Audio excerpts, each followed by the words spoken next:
George Soros says there's a land war going on in Europe, and the European authorities that are in the best position to respond aggressively to President Putin are just not stepping up at this point. Would you agree with his analysis?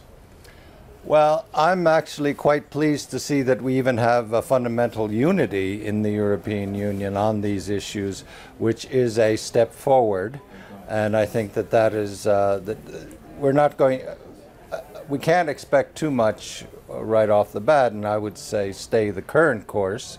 We just had a Foreign Affairs Council at the beginning of this week, which actually was fairly unanimous in its approach to Russia. There are those who would like a more, as you said, an aggressive approach. We don't want that word, but I think we could have a more muscular approach, certainly. But given that I was worried that we would be, I was concerned that the consensus might fall apart. It did not, and so.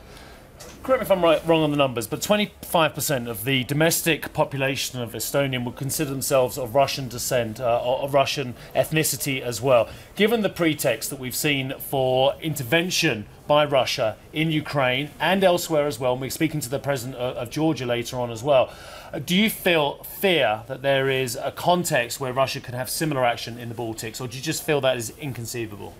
I think it's fairly inconceivable, given that why would you want to, I mean, there is no real separatism. In fact, there are sections... Was there real separatism, sir, in the south and the east of Ukraine?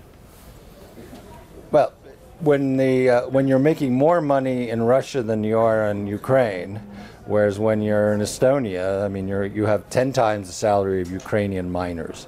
I mean, you're in the European Union, you have a high standard of living, you have an intimate awareness of the fact that life across the border is not nearly as good as yours. There really isn't much incentive. So I'm sort of representative of Estonia. I appreciate what you're saying. No, I'm saying, I'm a quarter Russian. So, yeah, I mean, the quarter Russians, they like Estonia.